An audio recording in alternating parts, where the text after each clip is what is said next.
welcome to my picture book class. My name is Julia Mills and I'm presenting this class with the Cape May County Library, and I'm very excited to work with you on a picture book.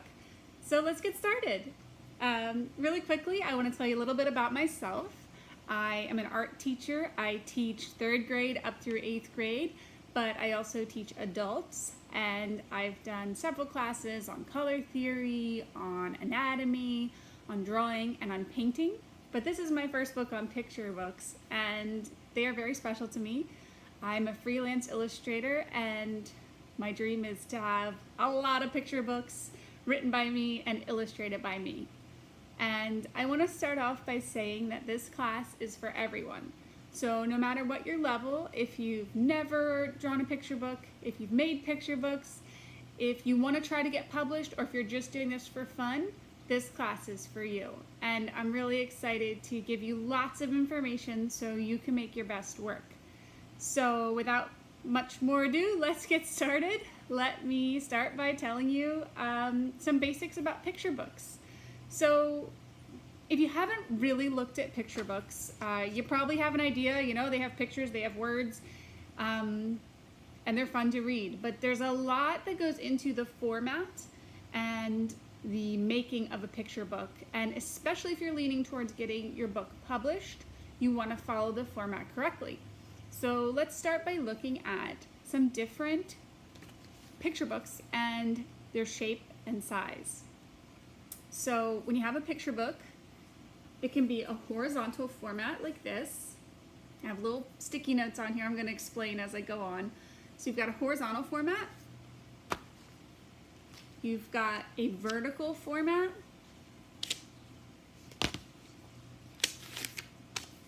And you've got a square format. Here's a square format. It is a 9 by 9 inch square. That's the trim size of the pages on the inside. They're 9 by 9 inches.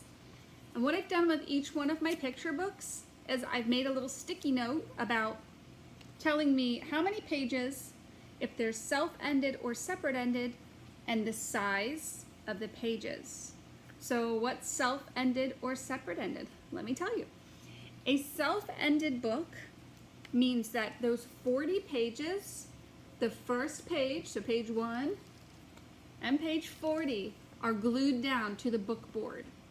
So there are not separate end pages on a self-ended book.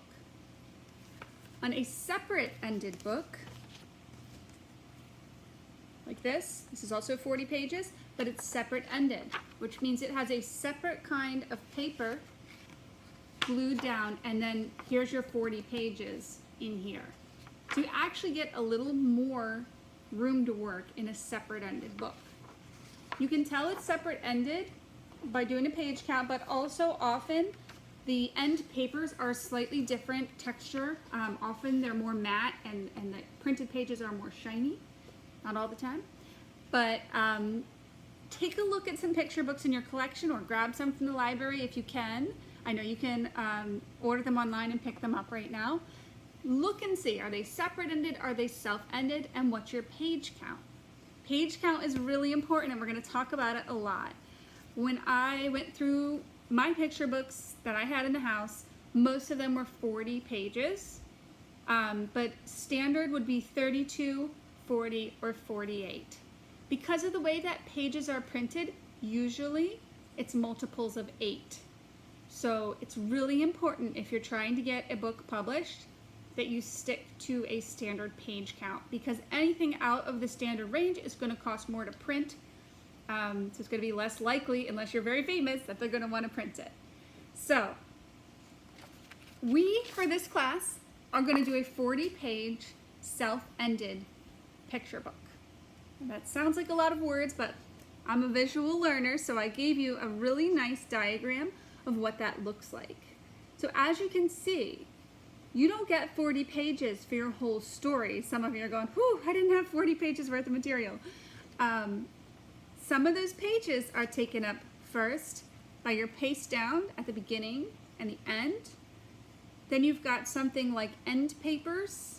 Now, they aren't separate, but often they are printed or decorative like this. Aren't these beautiful end papers? I love these.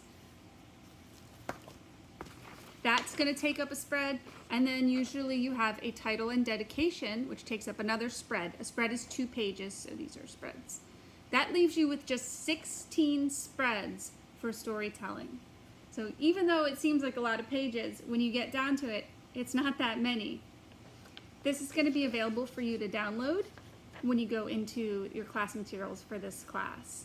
Also, I will have terms that I use and other information about trim sizes, page counts, so you don't have to be furiously taking notes while you watch me. Okay, so what are we going to make for this class?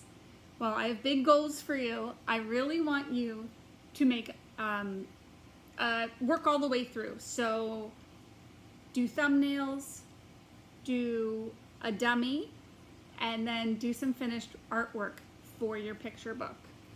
And I might be getting ahead of myself, but what's a dummy? A dummy is a sketch version of your book. This is one of the dummies I'm working on right now. What are you going to illustrate? Well, I decided to pick something out of the public domain to work on for this class. So that's what I'm going to be using. I'm going to be using the frog prints, and I'll have that available for you to download as well. It's really common for illustrators and writers to work with something out of the public domain because it's there and you can just use it for free. This is an example. It's a fairy tale, Rapunzel.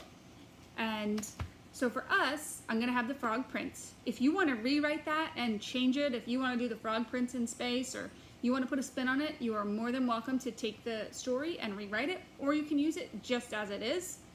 If you have no interest in the frog prints and you want to do a story you've written, go for it. But if you want to follow along with me, that's what I'm going to be using, and I'll be able to give you specific advice on it as we move along.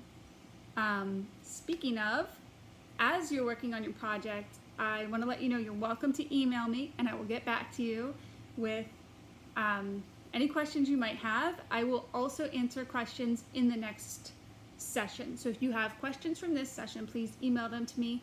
My information will be in the materials for the class. Okay, so what else do we want to talk about? Your homework. You're going to have homework for this class. I personally love homework, so I hope you like it as much as I do. I'm going to have homework too because I'm doing this along with you. The first thing I want you to do is to look at some picture books. Look at them, get sticky notes, put little sticky notes on them like I did, figure out the trim size, figure out self-ended or separate-ended, figure out how many pages. If you have trouble counting the pages, you can always Google the title and it will tell you how many pages it is. So I want you to look at some picture books. If you want extra credit, you can type a manuscript of a picture book into whatever you use for word processing and put the page breaks in so you can see how many words and where it breaks up the story with page turns and page breaks.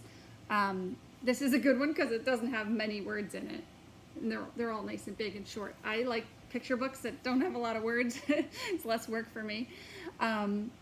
So that's your homework. I also want you to decide your goals for this class.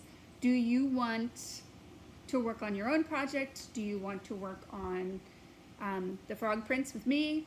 What's your goals? And one other word, I don't want you to get stressed about materials. There is no required materials that you have to have. I mean, I think if you have to have a pencil and some paper and some tape. But other than that, you can have whatever materials you like to use to make art. So if you like to use acrylics, if you like to use watercolors, pastels, whatever you use to make art, you can use it to make picture books. There is every kind of artist out there makes picture books. So no matter what, you can use it. You can use photographs, you can use collage, you can use fabric, whatever you want. It does help if you have a computer, particularly if you have one with a scanner.